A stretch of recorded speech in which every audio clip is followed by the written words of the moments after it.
Bismillah, elhamdülillah, esselatu vesselamu ala Resulillah, emmâ ba'd, esselamu aleyküm ve rahmetullah. Əziz və dəyərli müsəlman bacı və qardaşlar, günümüzdə hər qabağına çıxanı təkfir edən, dindən çıxaran, yəni dindən çıxaran dırnaq içində kafir olduğunu iddia edən bəzi müsəlmanlar vardır. Bunlar yollarını azmış şəxslər özlərini əhl-i-sünnə vəl-cəmaətə nisbət edirlər. Baxaq görək, əhl-i-sünnə vəl-cəmaatın təkfir xüsusunda görüşü nədir? Hər haram bir əməl səbəbilə bir insan təkfir edilərmi? İmam Qazzali təkfir haqqında deyir ki, təvil xüsusunda xətaya düşməyin təkfiri gərəkdirdiyi haqqında bizə görə heç bir nəs, yəni qət'i dəlil sabit olmamışdır. Bu səbəbdən belə bir şeyi iddia edənlər dəlil gətirməlidirlər. La ilahə illallah deməklə qət'i olaraq can və malın qorunmasının təmin ediləcəyi haqqında nəslər sabit olmuşdur. İmam Qazzali'nin sözü burada bitdi. İndi bunlar deyəcəklər ki, İmam Qazzali kimdir ki, bidətçinin biridir və ya o nə alimdir ki? O zaman İmam Ebu Hanifənin təkfir haqqındakı görüşünə baxaq. İmam Ebu Hanifə təkfir haqqında buyurur ki, bidətçilərin qüsurlarından biri də bir-birlərinə kafir demələrdir. Əhl-i sünnənin gözəl tərəfi isə xəta etdikdə bir-birlərini təkfir etməmələrdir. İmam Ebu Hanifənin sözü burada bitdi. İmam Ebu Hanifənin bu təsbitinə görə günümüzdəki vəhabilər və ya vəhabilərin bir qismi tam da bu tərifə uyğundur. İndi bunlardan bir qismi də deyər ki, İmam Ebu Hanifə kimdir ki? O zaman onlara İmam Şafiinin sözünü deyərik. İmam Şafii, Allah ona rəhmət etsin, deyir ki, mən əhli hava, nəfsinə uyanlar və bidət əhlindən olan heç bir şəxsin şəhadətini rədd etmərəm. İmam Şafiiyə də dil uzatanlar bəlkə də olar. O zaman da bunların öz alimlərindən olan İbn Teymiyyənin sözlərini göstərərik. İbn Teymiyyə bəzi müsəlman alimləri görüşlərinə görə təkfir etməsi və cümhur üləmaya müxalif görüşləri nəticəsində bir neçə dəfə həbsə atılmış və sonda orada vəfat etmişdir. Buna baxmayaraq təkfir haqqında bunları bildirir. Deyir ki, İbn Teymiyyə heç bir müsəlmanı etdiyi bir əməl və ya əhli qiblənin haqqında mübahisə etdiyi məsələlər kimi hər hansı bir məsələdə düşdüyü xəta üzündən təkfir etmək icazəli deyildir. Yenə İbn Teymiyyə deyir ki, sələfin bir çox məsələni müzakirə etməsinə baxmayaraq onlardan heç birinin müəyyən bir şəxsi nə küfür və fasiqliklə, nə də üsyanla ittihamlarına şahid olunmaz. İbn Teymiyyənin sözü burada bitdi. Yenə təkfir xüsusunda İmam Şəvqaninin sözünə baxaq. Deyir ki, İmam Şəvqani, öz əməli ilə İslam millətindən küfr millətinə keçməyi istəmədiyi halda ondan küfr bir əməlin meydana gəlməsinə etibar edilməz. Yəni, o kəs kafir sayılmaz. Eyni zamanda mənasını qəbul etmədiyi halda bir müsəlmanın küfrə dəlalət edən bir söz söyləməsinə də etibar edilməz. Bilmədən Allahdan başqasına səcdə edəndə təkfir edilməz. İmam Şəvqaninin də sözü burada bitdi. Küfür iki başlı ox kimidir. Bu oxu atdıqda qarşı tərəf kafirdirsə, qarşı tərəfdə qalar. Yox, qarşı tərəf kafir deyilsə, geri qayıdıb öz sahibini vurar. Yəni, ittiham edən şəxs kafir olar.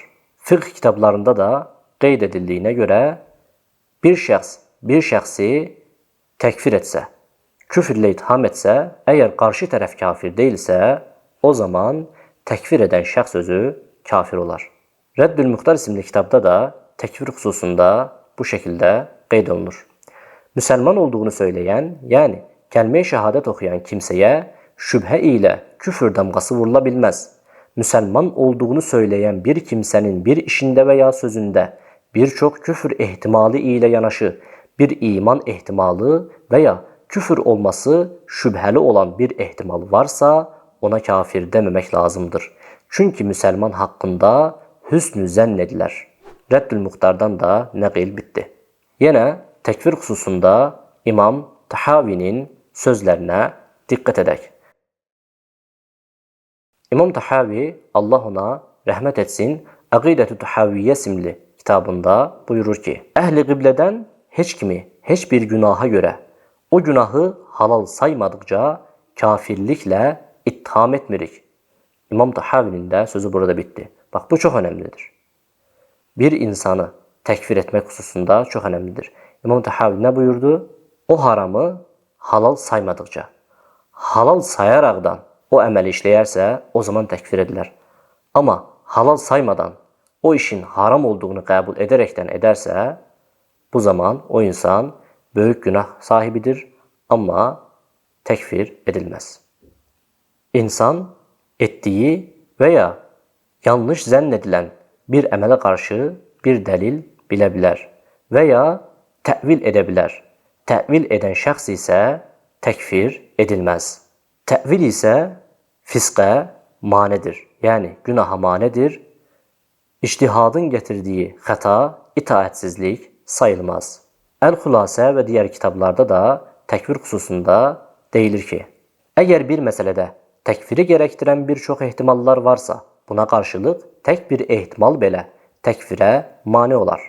Müftabih yani fetva verilen görüşe göre Müslüman hakkında hüsnü zannetmenin zeruriliğinden dolayı onun tekfirine mani olan bir ihtimala yönelmek onu tekfirden kurtarar.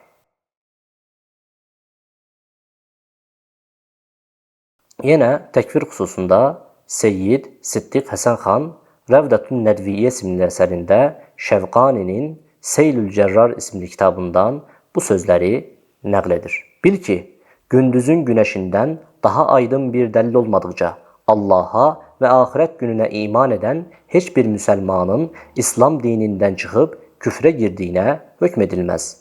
Çünkü sahabeden bir grubun rivayet ettiği birçok sahih hadislerde her kim kardeşine ey kafir deyerse mutlak ikisinden biri bunu hak eder ifadesi sabit olmuştur. Seyyid Sıddık Hasan Han'ın da nakli burada bitmiş oldu.